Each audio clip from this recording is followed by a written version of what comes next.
Ąžuolas.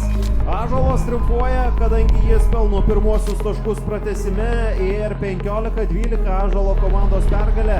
Neįtikėtina drama ir Ąžuolo komanda iškovojo pergalę, puikiai suprasdama turbūt, ką ta pergalė reiškia šiai ekipai.